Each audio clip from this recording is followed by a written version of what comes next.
I am thrilled to share with you today's podcast where we are having connection coders Janet and Rich Starkey come in session with Dr. Glenn and Phyllis as they share what has changed their lives about the connection codes. At one point, Rich says, "You realize that the dance doesn't have to be the dance. It could be something else." They've been married for 42 years and doing the same dance with each other. And now they've realized they can dig deeper and find out what is happening inside their body to connect. So let's dive in. Welcome to the Connection Codes podcast. This is the podcast where we break open our emotions that take us from being disconnected to connected in our relationships and in ourselves. I am your host, Tira Wages, and joining me is marriage and family therapist, clinical sexologist, Dr. Glenn Hill, and his incredible wife and partner, Phyllis. Together, they have created the Connection Codes, which is the guide to human connection. And we're so glad you're here. Hello, world. Hi, friends. Well, today we are so excited to have some connection coders with us, Rich and Janet. And what I love about them is that they have been a part of a lot of our things. Like, I think we've gone through, what did we call it? Like group coaching. And Janet and Rich went through that with us with what we have a master class in, which is called Late Night. And then we have another master class called Foundations. And we did a group coaching for a month with that as well. And Janet and Rich did that. So we have seen them in group settings, but it's really special to have this moment today with the four of us together, just talking. So thank you, Janet and Rich, for being here with us today. And we would just love for our audience to get to know a little bit about who you are and how you ended up on this Connection Codes journey with us. Well, great. Thanks for having us too. Yeah, it's a real honor. So I think about 2.5 years ago, so I have an identical twin sister named Julie. And about 2.5 years ago, she came to me and we're pretty close. And she said, "Hey, I've got this great course I would love to do with you because we both have grandsons right now. And I want to go into the next generation with some, better clarity and a better relationship." And at first I was kind of like, "What? I thought we were good. What are you talking about?" She said, "No, I really want to do this." Well, it was really amazing. I mean, to be honest, it was to get into it at first, I was just like, okay, what is this? Da, da, da, da. But as it went on and the challenges and the exercises we had to do, I was amazed at the things that came up between she and I, and things that I would never even have dreamed of that was between us that helped us share and get over some things and go deeper. It was really eye-opening, and we think alike, we've had a lot of the same experiences, but yeah, it was really worth it. So then I just wanted to do it with Rich. Yeah. And then I got to say, like, what? Aren't we good? Isn't everything good? We've been married, 42 years? Haven't we been there and done that?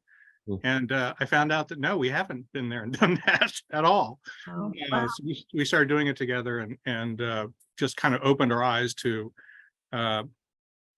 just new things that we just never thought of before that were stumbling blocks that opened our eyes. I mean, I think that we knew that we had issues, but and learned a lot over the years to get around them. But some you just like, I'm just, that's who he is, that's who I am, and just kind of accept where you were at when realizing there's a whole lot more. Right. And, there's a wonderful author that I like to follow is John O'Donoghue, and he's an Irish priest, poet, writer, and he would say that behind every face there is just this world of experiences that you just never know. Right. Wow. You assume that people experience life similar to you, but not at all. I mean, with my twin, wow, there's so much difference with my husband. Right. And with the connection codes, it really helps you pull back and see what's going on inside. And so we're really grateful after 42 years to see there's more. There's a lot more. And I feel like we've just scratched the surface. Right. That's amazing. It just washes over me that you did that with your sister. That's cool. You know, for many of us, we don't have the relationships with our family members. I mean, there's just, I cannot even imagine. Like, I cannot imagine getting a yes from one of my siblings to go through this together. And to be able to go through it in a way where, because it sounds like with your sister, you were able to really be vulnerable and open with each other and talk through painful things, and which every family has those painful things. Every sibling has that with their sibling, but we just have learned to kind of fake it or not, you know, we're just not that transparent. And so that's just incredible that she approached you and that, you know, y'all have had this new journey, which is so cool. And then for, obviously it was such a great experience. And then you brought it home to Rich. And I know, you know, the two of you have really dug into the master classes, and then also just joined anything and everything that you've been able to take it even further. So, you know, and just mentioning just these eye-opening moments, right? Can you be kind of a little more specific for our listeners? What really struck you in going through or learning, you know, the connection codes? Well, you know, for me, one of the most important things that I've picked up from all of this beyond the wheel is the whole idea that when something happens to you internally, you have some kind of emotional reaction. Instead of saying, why are you doing that? Or why are you upset? Instead asking, what's happening for you right now? What's happening? And boy, we've had some instances where that has just like blown my mind because, well, for instance, we were actually going to sit down one morning. Well, we did sit down to do the wheel together. And I spilled coffee on the floor, and when I spilled the coffee, I just blew up, you know, choice words coming out of my mouth. And Janet looks at me and says, what's happening for you right now?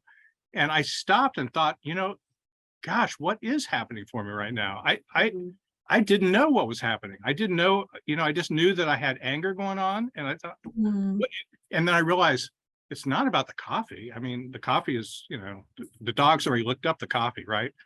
Yeah. So it's not about the coffee. So I'm thinking to myself, like, what is happening to me? So I'm going through internally the emotion wheel and trying to figure out what the anger is. And I realized that what was behind it was this feeling of being lonely. Were you working? Well, I had been for the past couple weeks thinking about retirement and what our finances were. And I'm the person in the family that's always kind of handled the finances. And so I just felt— I do the art, he does the math. And so I was feeling like, can I really retire? Can we do this? And I felt lonely. And I had all this kind of lonely anger inside of me because I was by myself, right? Trying to navigate all this. And when the coffee spilled, it just all spilled out of me. But that was a way for me to really realize for one of the first times that there's so much going on behind the scenes, and to do the wheel to figure out what my emotions were, because I didn't know what that was about. Right. Wow. That's amazing. And again, once you convey that to your partner, she can tune into you. And you know, what we experienced for so many decades, literally, was so much stuff was happening with me. Well, Phyllis didn't know it. And so I ended up just coming across as this jerk, and I was just unlivable withable.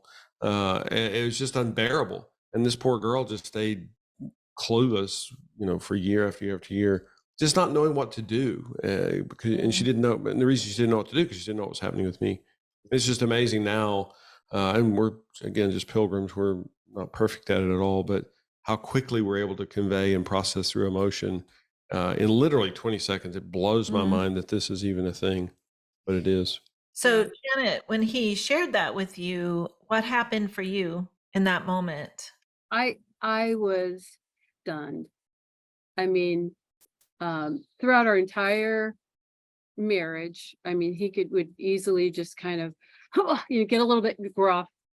My mom, as much as she loved us all, she would lay down her life for us, but she got divorced when Julie and I, my twin, were 15, and she was going through a lot of anxiety, and we were not a family that shared emotions or at least shared them very well, or what was going on, or how to resolve conflict.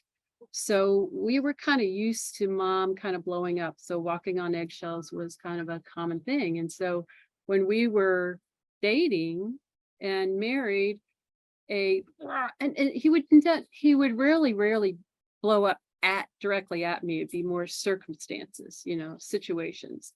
But still, I would just kind of duck and cover, stuff safe. I know he loves me. I know he's for me. But he's not, as you would say, feels wolfish right now. He feels not safe. I'm going to do anything but be vulnerable, and I'm going to put this wall up in my heart, right? So it was not an unusual thing. But that morning when he did that, I mean, we're talking a couple sips out of the coffee cup onto the slate floor that the dog lives, very, in my mind, way small incident, way big reaction, but typical. And so I said, what? I kind of laughed a little bit, like, really? So what's happening for you? And all this process happened. I had no idea. I don't think he really knew why. And, or would we even use the term lonely for a situation like that? But it's really it fits. It really fits well. I feel lonely in this, whatever. I feel lonely in dealing with the kids because you're absent so much. I feel lonely because I'm not sharing, my stress about. So anyway, and it's like, wow, co-regulate, share with me what you're feeling. And I mean, seriously, you guys, it didn't even occur to us. It never occurred to us. Yeah. And that was huge. I mean, what didn't occur to us, we thought this was a natural dance, right? This is the dance we always go through. It's a natural dance, and there's nothing to be discussed about the dance. It is the dance, right?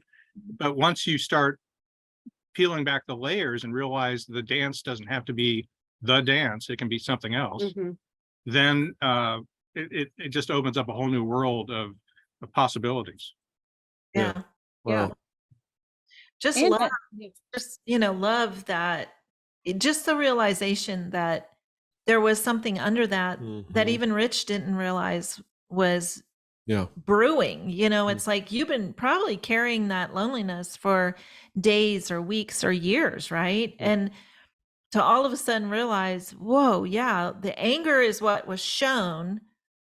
And yet I love that even Janet, you saying that it seemed like it was just a few drops, so small. And then for you to be able to say that it seemed unwarranted, like his response seemed unwarranted. And so that's what led you to say, what's happening? And it slowed him down, which that to me is the power. We talk about that often, is what it takes to slow each other down. And that question slows us down. And then we actually, for ourselves, get introspective and go, well, what is happening? And that was the gift you gave him in that moment, is you opened that door by saying what's happening. And Rich, felt safe to be able to walk through that door, because I think he could have so easily responded with a snarky, nothing. I just can't stand it when I spill my coffee, or, and then you could have just left it like, okay, let's just sweep that under the rug and move on. But because of these new tools, and, Janet, you asking that, and Rich, you feeling safe to go, good question. What is happening? Yeah. You got to a really beautiful place of vulnerability. And then I love, Janet, you were, what was the word you used? Startled or? I was Stunned. completely That stunned. was the word. I love that. Yeah. That he would, there's something behind these overreactions that you were asking. Yeah. And I just thought, it's just his nervous personality. I didn't know. And I really think that I'm going to overgeneralize here, but I think that generally men stuff their thoughts and feelings. And so, whatever it is, if you're the one that's kind of feeling that burden of guiding the family or being financially responsible, a lot of men just stuff that, and I was stuffing it, and that's what erupted, right? Finally, that I was lonely and in carrying that burden by myself, which I didn't have to really. I could be sharing it with her, and we could partner. We could both be stressed. Well, you use the word co-regulation, Janet, which I love that. And I think, Rich, you definitely grew up in a time where it was like, this is your job. You take it on, and don't burden your wife with the stress. We almost call it like, oh, you are supposed to just carry it. And yet when you were vulnerable with her and just said, well, I feel lonely in this, it doesn't change the dynamic, right? It doesn't change the roles that you both have in life. And you're not even asking that. You're not asking for Janet to just, go get a career now. You should go to law school. You should become a lawyer. You do this now. You're not asking for anything except her presence and her safety, and just you being able to share something really vulnerable with her, which is so beautiful. And I'm sure there's many, many men your age who are getting close to retirement that do feel lonely in this time, in this decision-making time, and this, are we prepared? Are we set up in a way that we can live to be 90 or 100 and have the financial security? And, I think that's very relatable. And I love that the word lonely and feeling all alone in that responsibility, and that you guys had that moment. And it went beautifully. It sounds like, Janet, you responded to him in an accepting way, even though you were stunned to hear the level. Yeah, I was delighted that he would say that. And just as a little background, it's not that we have this believe that these roles or whatever. He really does do math better than I do. My twin sister did math better than her husband. So I know it's not like I'm stupid, but he gets that portion of the relationship, and it's not by this is your role, my role sort of thing, but it's just the way our brains work. Yeah. When she was running her business for so many years, I kept the books, and I made her sit down with me once a month just to look at the numbers. She didn't care.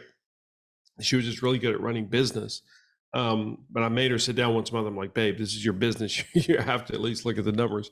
And 20 minutes later, if you'd asked her a question about what we'd covered, she wouldn't remember it. But she was just so good at what she did. I just happened to be good at doing spreadsheets back when we did spreadsheets. Yeah.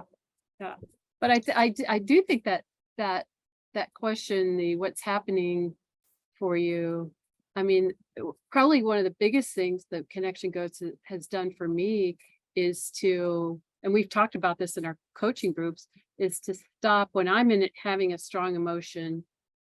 Oftentimes I just go with it. Well, I'm feeling this heavy blue today. I'm just going to go with it or whatever, instead of stopping and saying, what's happening for me? And so I do the wheel on myself a lot. And we're believers, and I'll do it with God too. And being brutally honest and finding things out about myself that I, again, would not have thought to put words to. And I love that. And I think, kind of in the Christian community, I think there's a lot of can be anyway. Oh, you can find everything you need to know in the Bible. And it's not like I don't believe that. However, there's kind of a pushback on maybe a little bit of mental health, or, looking at yourself too much. But yet even, I just heard a young man quote, Wesley was talking about it, knowing yourself. In knowing yourself, you really know God. We are created in his image. And so looking into yourself, you're knowing yourself more, but you're knowing God as well. So it's such a beautiful holistic practice to do with yourself, with your spouse, spiritually or not, or whatever. It's just opening. And we've been married 42 years, and to think that, wow, there are these new avenues that we get to Right. Mm. Yeah, one of the Thank things Phyllis is talking about, started mentioning, which I just love, is that core emotions are text messages from God, just tapping you on the shoulder, letting you know what's happening for you and what's happening in your body. And they're not good, bad, right, or wrong. They're just a text message to say, oh, Janet, you're feeling fear here, and to tune into those as opposed to just deleting all the texts. Like, I'm not listening, not listening, not listening. Yeah. We're faith-based. We believe God designed this. It's on purpose. This wasn't a mistake. It's like, oh my goodness. And we're centuries into an education that says, get rid of emotion. Emotion is evil. Right. Resist all emotion except maybe joy. And to realize, no, actually these core emotions are just messengers or text messages. That's probably our number one question that we get is, why is there only one positive emotion and why are all the rest negative? And it's, so someone would say loneliness is negative, right? They would say, oh, that's not a positive emotion. But emotions are just emotions. The emotions are what fires in our brain, and it's just tuning in and not putting them in a category of right or wrong or good or bad, or it's like, it makes such a difference, because then it's like there's not a value judgment on it. It's just you tuning into you and you realizing, whoa, I'm feeling lonely in just the financial planning or the future of my retirement, and what that looks like is so beautiful. It's a messenger. Glenn mentioned, I now kind of think of it as God text messaging us, like to tune us into what's happening. But, that's just such a foreign idea. And yet he created us that way. Like he put these emotions in our brain as messengers. And it's just incredible when you can tune in, because then you can co-regulate, which is what Janet, you mentioned. And then just hearing each other and making space for that is beautiful. I love that so much. For loneliness. Sorry, go ahead. Oh, I was just saying, yeah, absolutely. And I think, I think in our culture, one being kind of the information age, and being Westerners and being so much about what we know and valuing the intellectual sides, what you're thinking about, and downplaying emotions. And I think again, I love all these different streams that are talking emotion-based therapy. Like, Brené Brown is huge in that. And I think she quotes someone saying that they used to think we were thinking beings that used to feel, but actually we are feeling beings that occasionally think. And that our limbic brain, our thinking brain, is really driving much more than the thinking, but we think it's the thinking. Yeah. So it's again, it's just, I think it's brings a great balance, brings a lot more health and different avenues into all areas of life. So I have a women's group that we've been friends for maybe close to 30 years. And we've read everything under the sun, from Brené Brown, Beth Moore to Richard Rohr. And we theologically we're conservative, we're liberal, politically same way. And probably the last couple of years, it has been, just with the political climate, just really tough. And we welcome different ideas, and we love looking at that.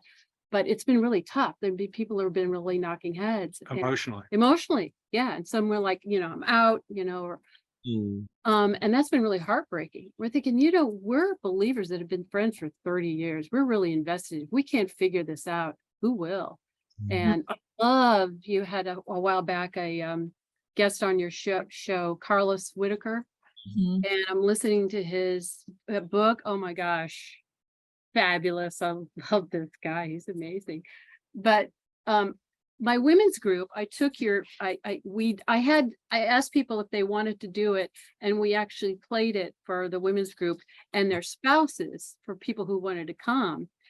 Because I think, in this climate, we can have these discussions, but I think if we can, rather than the facts or the information, logistics get in the way, to be able to stop, have the tools to be able to stop and say, wait, what's happening for you? Because whether you're liberal, conservative, everybody's feeling fear, everybody's feeling hurt, everyone's feeling angry. And if we may not agree on things, but if we can see one another, wow, that's huge. That's huge.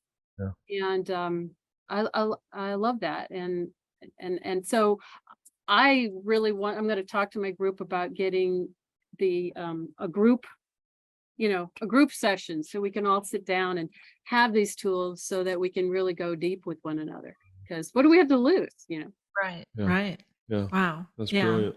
Yeah. Love it. Okay, biggest challenge with the connection codes, the things that you found the toughest and the things that you found the best, that has you kind of already talked about that a little bit, but what's the toughest part for you? I think just doing it. I think doing it, just having pushing yourself over the edge and say, okay, let's sit down or let's just do this for the next 3 minutes. Because we anyway tend to, speak for myself, tend to get busy, and you're like moving around, and there's there's a tinge of being vulnerable when you're doing the connection codes, and so I can feel a little bit of reticence in me of like, I'm not sure I want to be vulnerable at this moment right now. And so I think if there's anything that's difficult, it's just doing it for me. We had just a couple of weeks ago, we had a really interesting experience where, again, for the listeners, we've done the late night with Phyllis and Glenn, and again, we're 64. We've been married 65. Yeah, way old.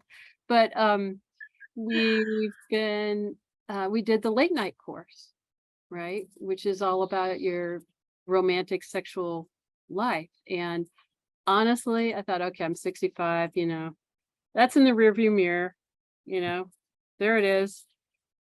Until those last couple of years, you're looking at hearing the connection codes, and watching Outlander, of course, but seriously, you never see a married couple on TV that actually have a really vibrant sexual life together. It's always, you're not married, you're cheating on someone, that's sexy. But how often do they show a married couple? So kudos to those guys. Amazing. For actually presenting that, but anyway, so I came to Rich, and we were going to a motion wheel, something special that had happened the night before. But he is on his computer, and so I'm doing a document on my computer, and so I'm totally phased into this document, right, and trying to wordsmith it correctly and figure this out. And she sits down next to me, and she's smiling. She says, I want to do the emotion wheel on what we did last night, because it was really, really great. And I said, oh, yeah, okay, yeah. And I kind of pushed her off because I was doing this thing. And she then, Oh no, it was more like, and I'm like, really? So then he kind of done. I'm like, well, I don't feel like doing it now. I'm putting my guard up. I'm guarding my heart. Really, you're gonna say that to me after, I'm retreating. I'm like, and again, the words, what's happening for you? yeah. And so then again, thinking about what really is going on, and I realized, so this had also been a pattern in our relationship, and maybe, and also with our kids, of me being intensely doing something, and then somebody wants my attention, and I'm like, not now, right? And so as I went through my feelings and thoughts, I realized that I was feeling guilt, I think, because at the moment I wanted to be able to stop everything I was doing and pay attention to Janet, what she was needing right then. But I was so in tune to what I was doing that I couldn't put her needs above what I was doing with my document, right? And so then again, kind of processing this, going through the emotion wheel with guilt and feeling shame that I did this, and then finding out from her that, you do this all the time with not only me, but with the kids. And like, oh, wow, do I really? Is this? So again, just opened up a whole new understanding and of feeling like, oh my gosh, this is a pattern that, again, we had been accepting for years and years and years and years, that didn't have to be that way. Yeah. And so now we now have a signal. So if this ever happens and I'm busy or something, I am to do this. Just like wait 1 minute, while I can get away from whatever I'm doing. And apparently this speaks volumes to Janet. Oh yeah, we came up with that this morning even. Oh, wow. Cool. Yeah, I said, well, instead of just exhaling, like you're exasperated with me, because that makes me feel hurt, unsafe, not wanting to share with you. That's who does that? I would never do that. And I don't think maybe I do. I'm sure I have my own issues, but we came up with not even verbal. And it's like, I get it. Okay, I know where his head's at. I know what he's doing. He's not, and I don't like to be interrupted either. But it's just giving words to things that we never even thought to give words to again.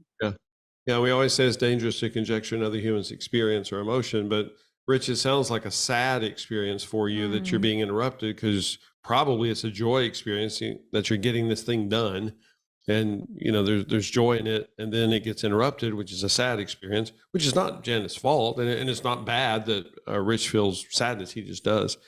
And probably if you were able to tell her that oh, sad, and he also feels joy about spending time with her, but right in that moment, it's just a pain experience that he's being interrupted and he's going to have to stop, which again, he's not trying to feel pain. He just does. But Janet could probably get that, oh, okay, you feel pain, feel sadness in that. Because again, you're not talking about an hour and a half that he's, to wait. It's just him wrapping up whatever he's doing in the moment.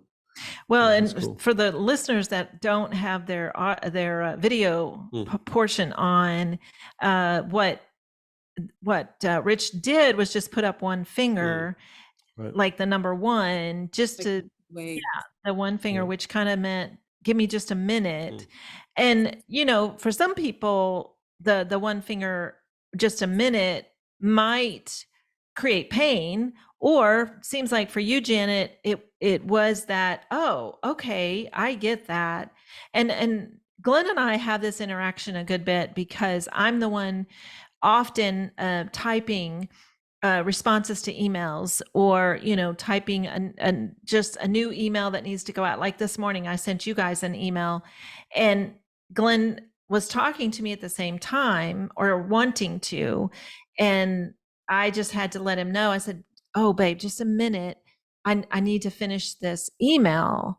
And so then he hears, oh, of course, yes, and he knows that as soon as I'm done, I'm going to close my laptop and I'm going to tune Mm. in. Yeah. But in the old days, you Mm. know, I would not have expressed, I would have been hit and flooded with so many things in that moment, right? I would have shown probably annoyance, Mm. like he should know that I'm working on an email, I'm sitting at my laptop or whatever.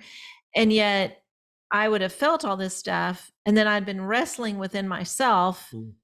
And so my body language would be really negative, but my verbal, I wouldn't be saying anything. That would be my that's how I used to operate. Just silence, which is that still face that we talk about. And so for Glenn, he just got a still face from me, which was so painful because I wasn't communicating. But again, what was happening for me was all kinds of emotion in that moment.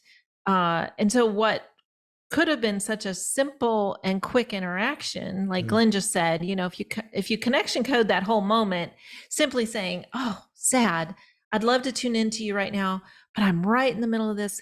Can you give me just a minute or 5 and let me finish this email?" And then that communicates, I'm here for you. I see you. I want to be with you. I'm just got to finish this document or this email or whatever it is that is being worked on.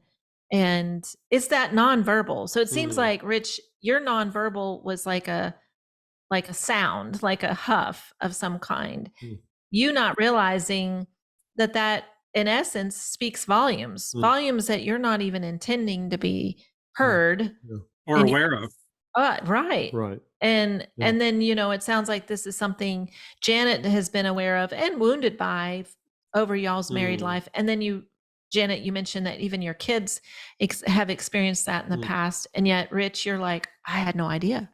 Wow. Did not know that, you know, motion or that breath or that hum, you know, whatever that sound is that you make communicates a lot of things that you don't intend at all to be communicated. Yeah. And this morning, Phyllis actually verbalized the fear. She said, I feel some fear. I'm going to miss something here. Can you hang on for a minute? And again, then I'm tuned into what's happening with her, and it's great. And took us 8 seconds to process that. And then she finished up what she was doing. So, which again, 20 years ago, that could have been a good hour, 6 hours, a day and a half of conflict, of pain, of disconnect. And that, you know, that's why we're so thrilled that now or buried within, so it was never processed, right? So it just comes up, it builds up, comes out some other form. Right. Wow. And you know, it's interesting too, Rich, because I think for you, it's like you not knowing, right, and not ever being told. Especially, I think about that sometimes with our children, because some kids are almost like don't even notice or not wounded by it, where you may have had a sensitive child who was wounded. And so they're like, well, I'm just not ever going to bother dad. If he's sitting at his computer, I'm never going to speak because I know what I'm going to get, or I might get, and there's too much fear of that. And so, you know, it's those things that we just don't even know. And that's the beauty of all of these tools, is to give the tools that open up these conversations, even with your kids, to be able to go now to them at some point and go, you know, I think I've missed some things. I kind of figured this out with your mom, that often I would just give this sound. And if I did that with you, I feel a lot of guilt about that. I think I missed on that. And it's like, wow, your kids it's so amazing to me how we can correct things. We can take our relationship to a deeper level by simply the acknowledgement of, I think I missed on that. And I never realized it. So as we're coming closer to the end, can you each give us like just one thing that you would want others to know about the connection codes? Well, I think the one thing I would say is you need to try it. You need to actually do it. Try to do it for, you know, just set a small goal. Just do it once a week. You know, just start doing it and see what the results are. Do more, you know. Well, I know. I mean, I'm just, if you're reticent, if you don't want to do it, just try it once a week, and then you know, you'll start seeing that you know, it works. And I'd say, what do you have to lose? What do you lose? I mean, it's just been some really great tools for relationships, with one another, husband, wife, friends, kids, relatives, yourself. Yeah, we have a really good friend who's single, has been single all of her life, and she's been doing it with herself a lot. And it has opened up worlds for her about herself. Yeah. Yeah. Love it. Love that. I just loved, just want to reiterate for our listeners that you guys have been married 42 years. I think often we think it's too late. And even Janet, you kind of said the rear view mirror, like when you guys did the late night, that you're like, oh, why are we even bothering? That was in the past. Like having great sex when you're 65, that's unheard of. And yet y'all dove in and you did the masterclass, and then you did the coaching for a month with us. And, it's like, I love that. And I really want our listeners to see that you're never too old. Right. And even the fact that you mentioned just now, Rich, you have a single friend, y'all's age, and this has been so eye-opening for her. And she is seeing things so differently, and love that there's not an age or even without being married, these tools are so powerful and can change things for anyone and everyone. Yeah, well, one of several reasons we wanted to have you on the podcast is I want there to be older couples who are setting an example and showing that in every area, but particularly sexually, because our culture does not give that message at all. Just like you said, Janet, sex is a young person's game, and it's primarily, these hookups or whatever. But for people to be able to, over the next 5 years, 10 years, to see Janet and Rich and go, oh, what the heck's happening with those two? I don't know what drugs they're on, but that sounds fun. Again, there are just very, very, very few examples of that. And I just think it's so powerful that the two of you have the heart, the openness, the courage, the whatever, to go, we're going to jump into this and grow and progress and evolve as humans. That's just spectacular. And there's not enough of those voices, certainly at least now in our culture that is sharing that, presenting that. So, okay, number one thing that you would, did we do that already? Yeah, we just did that. Okay, great. I missed that. Where did I go? Oh, maybe we'll edit that out. Yeah. Glenn's spacey moment. The dumb blonde. I don't know. That's kind of cute. So we always end our podcast with the core emotion wheel. And Janet and Rich, would you do that for us today? Okay. Let's see. What can we do it on? Got our. Yeah, it doesn't have to be issue specific. It can just be anything, whatever's most recent. Well, I'll do it on the, that wait one moment while I finish my document scenario. So I was actually, as I processed it, I was feeling guilt that I couldn't respond to her needs right away. But at the same time, I felt like, I wanted to get my thought process down for whatever document I was working on. But I had this angst about it because I felt guilt that I couldn't respond to her. And then afterwards, of course, I felt shame that she had this very positive emotion wheel that she wanted to do with me about the night before. And I blew her off, right? What a turnoff. Yeah, what a turnoff. And so that, made me sad, obviously, that I responded that way. But I think after we talked about it, it really gave me a lot of joy that we kind of, my eyes were open to something that I've probably been doing all my life and didn't realize. And so I can now start a new pattern, so that gives me some joy. Yeah, absolutely. So what about finishing out the wheel with anything other than even that situation? So we've got lonely and what other one? Lost track. There's some lonely and anger. Yeah. Hurt. Yeah. Yeah. Hurt. I felt, obviously I hurt her. And so that I felt hurt because I was hurting her. Wow. Good. So yeah, I think that's it though, really. Okay. That's great. Can I throw something in there, Rich? Yeah. always dangerous to conjecture another human's experience. But it sounds like there's anger in that for you. Core level anger. He's like, okay, I got to shift this thing. Dang it. I can do this better in the future. This is going to be a connecting moment, not a disconnecting moment. You know, core emotion of anger is this driver. Says, okay, shift something. We're going to do this better. Yeah. It's very powerful. Yeah. I love it. Cool. Thank you. That's good. I don't want to interrupt the wheel thing, but that's helpful for me, Glenn, because with anger, I've heard through you guys and other people that anger oftentimes will be a secondary emotion to either hurt or fear. I mean, hurt or fear, right? And then to really understand core level anger as a different thing, As a driver, as a driver, motivator, the driver is a motivator. Yeah. Yeah. And I think I've listened to you, Phyllis, enough to know. I think I've realized that it's hard. Anger is a hard one for me as well.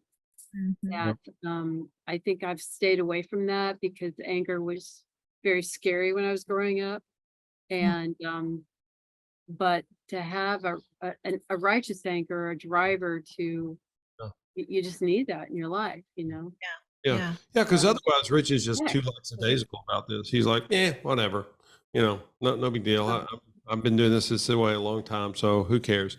But if he has anger, he's like, all right, dadgummit, I can do this, and I deserve it. I'm worth it, and Janet is worth it, and we are worth it. Okay, yeah, cool. I'm going to shift this because it's going to lead us to a much deeper connection and much greater joy points in our relationship. Well, good. I'm glad he felt anger because that's what gets him rolling. That's what gets him going to actually to implement the thing that he has realized is significant. Wow. Okay, can you go, Janet? That's great. Okay. Well, in that instant, I instantly I instantly felt hurt. And because here I'm trying to be vulnerable. We're trying to make changes in our relationship. So instantly felt hurt. Fear, like, okay, my common pattern, and it's a pattern that I've had, all our relationship, is to retreat, not safe, build a wall. I'm not stepping outside. It's not safe. And intimacy is all about feeling safe with someone, right? So that was, but I had enough joy to know, like, no, we're pressing into this, and I know we're getting a clue, so I still had joy in it, but simultaneously that old familiar fear of wanting to run away. Shame, a little shame, like I think there's so many messages of shame mixed in with sexuality. It's either, I think it's sexuality, it's this beautiful gift that we're given by God, and either it's distorted, even, in a distortion of that's pornographic, abusive, whatever on one end, but the other side is let's not find the beauty in it. Let's go into shame and guilt and hiding, right? And so I think both through culture as well as the church, you can get a lot of shame messages. So, shame, I'm sorry I even brought that up. Oh my God, what? We're 65, for God's sake. It's just, no. Anger, I probably should have felt more anger. But I probably just went to, hurt and fear. Sad. Yeah. You had some anger. Did I? Yeah. All right, good. And maybe I'm getting healthier. Sad. This a sad moment, and lonely, thinking, okay, will I just go back to, more patterns of hiding and not being, vulnerable. So, wow. Yeah, I think I hit them all. Yes, so good. Thank you guys. Cool. So much. Wow. And we just are so thankful for connection coders who will be on our Yeah. podcast. So we just want to, in this moment, say if you're listening and you're like, hey, we could do that. We would love to share our story. Yeah. We would love to hear from you. Send us an email. And, today on this particular podcast, we've mentioned our master classes multiple times, late night and foundations. And so if you're listening and you're like, I think I want to start this journey, and it's a great place to start to do one of our master classes. So you just go to our website, connectioncodes.co, and then put in the code podcast, and you will get a percentage off your masterclass. And that is a great way to start this journey. So again, Janet and Rich, thank you for today. Yes. Well, thank you. Thank you guys. You're pioneering a great thing. I love it. Well, we want everybody to know that Janet and Rich, just like Phyllis and Glenn, you need this. And you deserve this. So let's do this. Yes, thank you so much for listening. I absolutely loved hearing Janet and Rich tell their story. And honestly, I feel so inspired by hearing them talk about the depth of their sex life, being married for 42 years, and how they can evolve and change their relationship. And also hearing Janet talk about connecting with her sister by using the connection codes is just such a beautiful example of how these tools can be used. Like Phyllis said, if you are interested in learning more, there's a link in our show notes where you can download our core emotion wheel to get started, or you can go ahead and enroll in our Foundations Masterclass. This is the class that teaches all of our framework, all of our foundational tools, just like Janet and Rich used. Thank you so much for joining us each week. I hope you have a wonderful, wonderful week. You find out what's happening in your body. See you next week. Let's do this.